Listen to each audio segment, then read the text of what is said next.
Hello friends. तो हम आपके लिए लेकर आए हैं +1 की अकाउंट की सीरीज। ठीक है, जिसका आज हमारा पहला लेक्चर है, जिसमें हम देखेंगे इंट्रोडक्शन टू अकाउंटिंग। सो हम देखेंगे कि अकाउंटिंग होती क्या है। पहले हम सिंपल से एक एग्जांपल से समझते हैं। एक एग्जांपल लेते हैं हमारी खुद की लाइफ की। जैसे आप सबको पता है, आप सब लोग क्या हो, स्टूडेंट्स हो। तो स्टूडेंट्स को अपने पेरेंट्स से क्या मिलता है? खर्च करने के लिए एक पॉकेट मनी मिलती है, राइट। तो पॉकेट मनी तो हम सबको मिलती है एक मंथ के स्टार्टिंग में, ताकि पूरे मंथ हम उसमें से कुछ ना कुछ खर्च कर सकें। तो हम ऐसे ही एक एग्जांपल लेते हैं। सपोज यहाँ पर एक स्टूडेंट है, तो इसे भी अपने पेरेंट्स से पॉकेट मनी मिलती है। तो इसके क्या मिली? इसे अपने पेरेंट्स से मिली 1000 रुपीज़ पॉकेट मनी। सपोज ये एक एग्जांपल है कि इसे एक मंथ के खर्चे के लिए इसको पॉकेट मनी मिलती है, वो है 1000 रुपीज़। तो इसके हाथ में ये क्या है? 1000 रुपीज़ है, और इसको पॉकेट मनी मिल गई अपने पेरेंट्स से। अब क्या करता है ये? पूरे मंथ इसके इसी 1000 रुपीज़ से खर्च करना है। ठीक है। तो सपोज इसने क्या किया, एक मंथ में कुछ इसने बुक्स नोटबुक्स खरीदी, तो टोटल उसका खर्चा बुक्स कितना हो गया? 510 रुपीज़। तो इसने क्या किया, कुछ नोटबुक्स खरीदी अपने पढ़ने के लिए, स्टूडेंट था। तो इसने कितने पैसे खर्च कर दिए उस पर? 510 रुपीज़। उसने नोट कर लिया कि मेरे पास क्या है, बुक्स पे इतने पैसे खर्च हो चुके हैं। फिर ऐसे ही कहीं पे घूमने चला गया, तो वहाँ पे इसका ट्रांसपोर्ट का खर्चा, ट्रैवलिंग का खर्चा कितना हो गया? 90 रुपीज़ इसका ट्रैवलिंग का खर्चा हो गया। ये चीज़ भी इसने नोट कर लिया कि मेरे 90 रुपीज़ किस चीज़ पे खर्च हो गए? ट्रांसपोर्ट पे खर्च हो गए। ठीक है। फिर इसने एक बार अपने फ्रेंड के साथ पार्टी की। ठीक है, इसके एग्जाम्स हुए थे, एग्जाम्स ओवर हो गए। एग्जाम्स ओवर होने के बाद होते सब बच्चे पार्टीज करते हैं। ठीक है। तो इसने भी की अपनी पार्टीज अपने फ्रेंड्स के साथ, और वहां पर इसके खर्च हो गए 150 रुपीज़। पार्टीज तो करते ही रहते हैं बच्चे। तो पार्टीज पे इसके कितने खर्च हो गए? 150 रुपीज़। ठीक। तो उसके बाद क्या है, एक बार ये अपने फ्रेंड के साथ मूवी देखने चला गया था। तो मूवी पे इसने कितने खर्च की थी? 200 रुपीज़। तो ये एक बच्चा था जिसको 1000 रुपीज़ मिले थे अपने पेरेंट्स से एक मंथ में पॉकेट मनी के रूप में, और इसने अपने पूरे मंथ में एक बुक्स पे खर्चा किया, ट्रांसपोर्ट पे खर्चा हो गया 90 रुपीज़, पार्टीज की, मूवी देखी, तो वहां पे इसके सारे खर्चे हो गए। तो लास्ट में मंथ में देखा उसने टोटल कितना खर्चा हुआ उसका। जब हमने इसका टोटल किया, 510 rupees for books, 90 rupees for transport, 150 rupees for parties, 200 rupees for movie, तो उसने टोटल खर्चा कितना हो गया? 950 रुपीज़। तो ये हो गया इसका टोटल खर्चा। अब इसे मिले कितने थे? टोटल मनी कितनी मिली थी इसे? 1000 रुपीज़। और एक्सपेंस कितने हो गए? इसने खर्चा कितना कर दिया? 950 रुपीज़। तो लास्ट के मंथ में, लास्ट में से कितने कितने इसके पास होंगे? इसके वॉलेट में कितने रुपीज होंगे? आप बताओ। 50 रुपीज़। तो इसके पास कितने बचे थे? 50 रुपीज़। इसने जाकर अपना वॉलेट चेक किया, और सच में उसमें क्या थे? 50 रुपीज़ थी।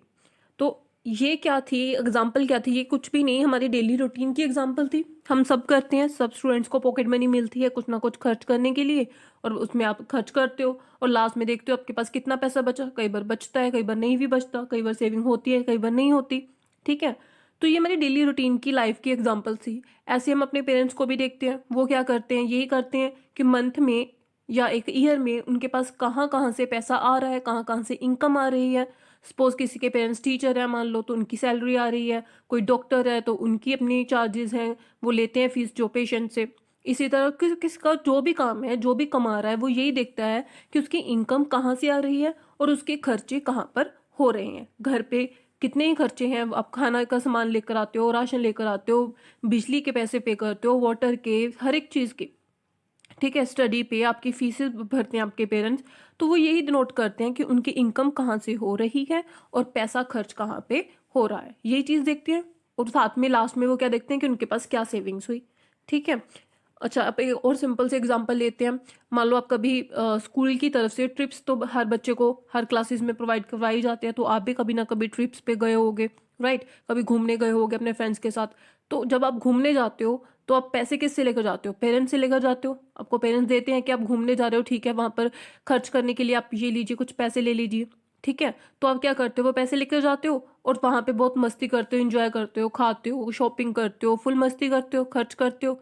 और लास्ट में आके जब आप घर आते हो, तो अपने पेरेंट्स को बताते हो कि यहाँ यहाँ हम गए थे, और ये हमने खर्चा किया, ऐसे हमने खाने पे किया, ऐसे हमने घूमने पे किया, ये चीज़ मैंने वहाँ पे ले ली, खरीद ली।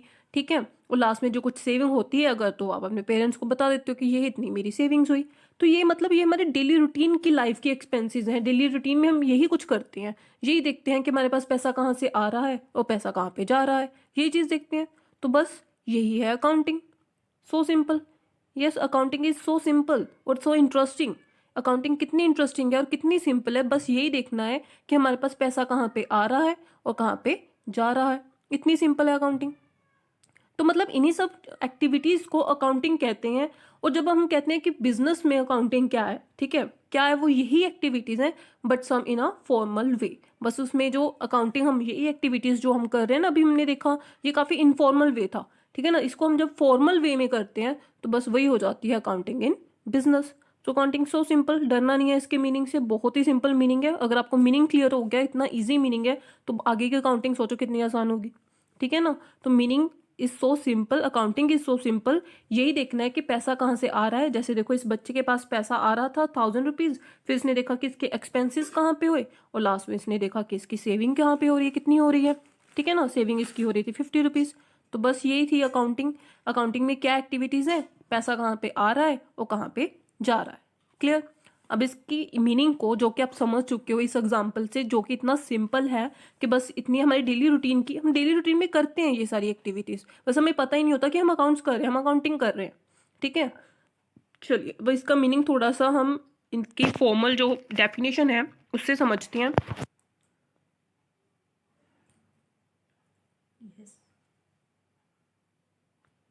तो ये रही इसकी फॉर्मल डेफिनेशन, ठीक है। तो ये क्या है, अकाउंटिंग। अकाउंटिंग क्या है, अकाउंटिंग की डेफिनेशन है, कहते हैं अकाउंटिंग एक प्रोसेस है, ठीक है। प्रोसेस है क्या, आइडेंटिफाई करने का, measuring, recording and communicating the required information relating to economic events to the interested users to help them make decisions. तो ये है इसकी डेफिनेशन। अब ये डेफिनेशन क्या कह रही है, इतनी बड़ी डेफिनेशन में ये क्या कह रहा है, वही चीज कह रहा है जो अभी हम ऊपर एग्जाम्पल में समझ कर आए हैं। इतनी सिंपल एग्जाम्पल, इतनी simple definition. Accounting is a process of identifying, identifying करना, यानी कि ये देखना कि आपके खर्चे कहाँ पे हो रहे हैं, ठीक है। अब देखो, ऊपर उस बच्चे ने क्या किया था, आइडेंटिफाई किया था कि उसका खर्चा बुक्स पर हुआ, उसका खर्चा ट्रांसपोर्ट पर हुआ, उसका खर्चा पार्टीज पे हुआ। तो यही चीज जो है उसने आइडेंटिफाई करना, मतलब आपके खर्चे किस चीज पर हो रहे हैं उस चीज को आइडेंटिफाई करना। जैसे इस बच्चे ने किया, तो आप भी हर अपने मंथ में देखते हो, आपके पेरेंट्स देखते हैं कि खर्चा हो कहाँ पर रहा है, तो उन जगह को, उन चीजों को आइडेंटिफाई करना। फिर क्या जाता है, मेजर करना, कि ठीक है ये तो देख लिया कि बुक्स पे खर्चा हुआ, ट्रांसपोर्ट पर खर्चा हुआ, लेकिन साथ में ये भी देखना कि कितना हुआ। उसने देखा 510 हुआ, यहाँ पे 90 हुआ, 150 हुआ, तो मेजर करना कि कितना हुआ। फिर आ जाता है रिकॉर्डिंग।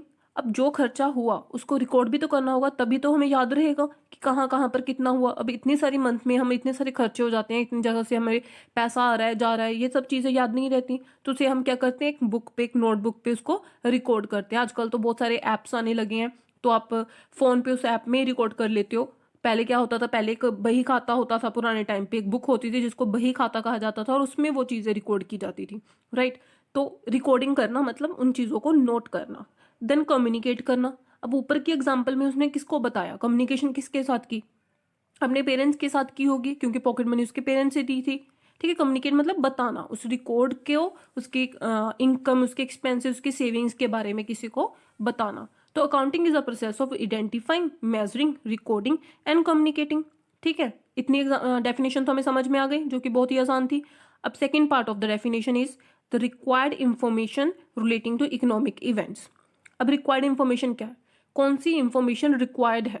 अब पेरेंट्स ने उसे, इस एग्जांपल में देखो, पेरेंट्स ने उसे क्या दिया था, उसको पॉकेट मनी दी थी।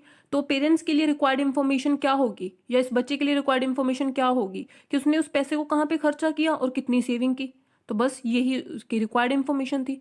मतलब किस इंफॉर्मेशन के लिए, किस पर्पस के लिए आपको पैसा मिला, और किस पर्पस के लिए आप पूछ रहे हो सामने वाले से कि वो आपने पैसा कहाँ पे खर्च किया। अब इसके पेरेंट्स क्यों क्यों पूछ रहे होंगे इससे, ठीक है। इससे पेरेंट्स ने इसको पॉकेट मनी दी, और साथ में वो क्यों पूछ रहे होंगे कि भाई तूने कहाँ कहाँ पे एक्सपेंस किए, कहाँ कहाँ पे तूने कितनी कितनी सेविंग की।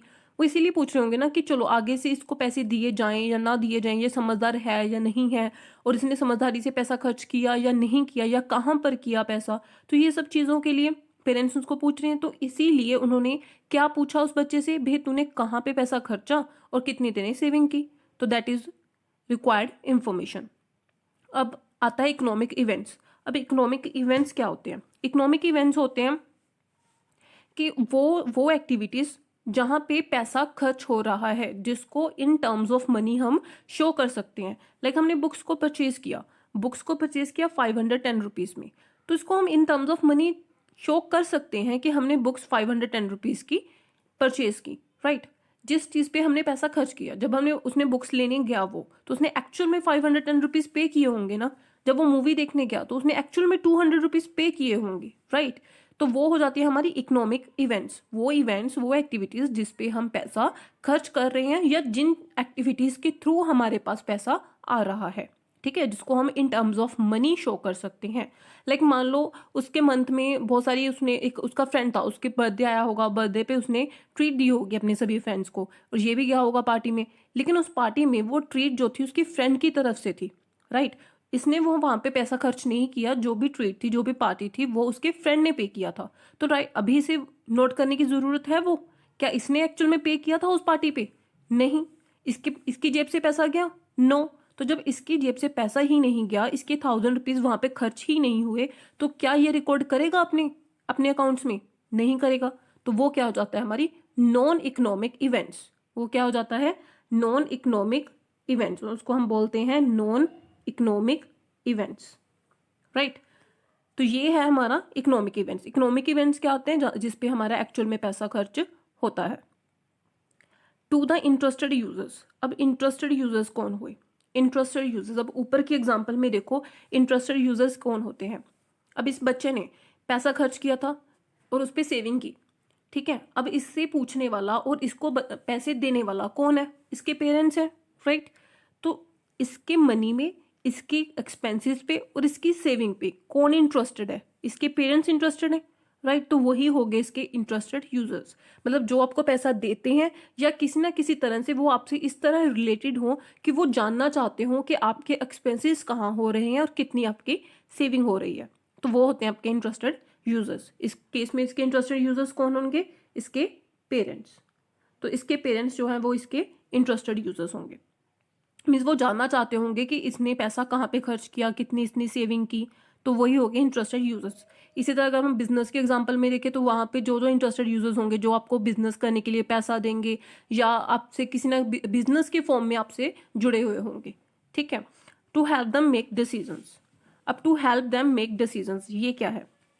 अब ये सब चीज़ें हम क्यों कर रहे हैं? हम अकाउंटिंग कर रहे हैं, ये 4 प्रोसेसेस कर रहे हैं, identifying, measuring, recording, communicating, required information provide कर रहे हैं। किसको कर रहे हैं? इंटरेस्टेड यूजर्स को कर रहे हैं। क्यों क्यों कर रहे हैं? टू मेक डिसीजंस, यानी कि हम डिसाइड कर पाए।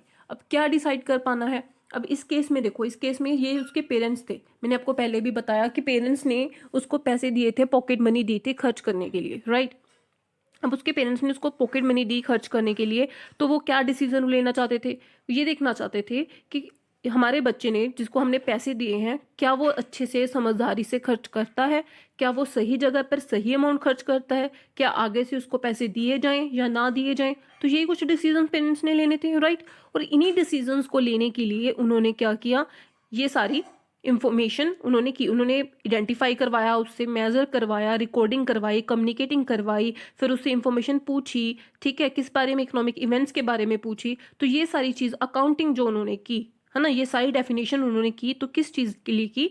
डिसीजन लेने के लिए की। वो क्यों कर रहे हैं अपनी रिकॉर्डिंग, वो क्यों कर रहे हैं आइडेंटिफाइंग, मेजरिंग? वो इसलिए कर रहे हैं ताकि वो डिसाइड कर पाएं कि आगे से उसको पैसा दिया जाए या ना दिया जाए। और इसीलिए बच्चा भी रिकॉर्ड कर रहा है, क्यों? ताकि वो अपने पेरेंट्स को दिखा सके कि देखो मैंने यहाँ यहाँ पे इतना इतना खर्च किया और इतनी इतनी मैंने सेविंग की, राइट। तो सिंपल सी डेफिनेशन है, बहुत ही इजी।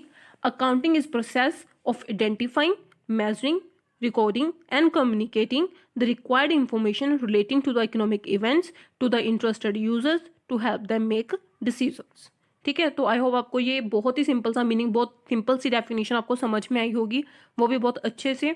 इतनी सिंपल डेफिनेशन है, इतनी सिंपल अकाउंटिंग, राइट। तो आई होप को ये कंसेप्ट बहुत ही अच्छे से समझ में आया होगा। तो आप प्लीज़ इस डेफिनेशन को ज़रूर नोट कर लीजिएगा और इस डेफिनेशन को नोट करके इसको लर्न भी करिएगा, राइट। तो इतनी सिंपल अकाउंटिंग, इतना सिंपल अकाउंटिंग का मीनिंग था। आपको मीनिंग अच्छे से समझ में आ गया तो आगे की चीज़ें आपको बहुत अच्छे से समझ आएंगी। और जैसे कि मैंने आपको बताया कि हम अकाउंटिंग की +1 की सीरीज़ शुरू कर रहे हैं, तो ऐसे ही आगे भी +1 के लेक्चर्स हम और अपलोड करते जाएंगे। तो ये था उसका फर्स्ट लेक्चर, और जैसा भी आपको लगा प्लीज़ आप कमेंट बॉक्स में ज़रूर बताइएगा। Thank you.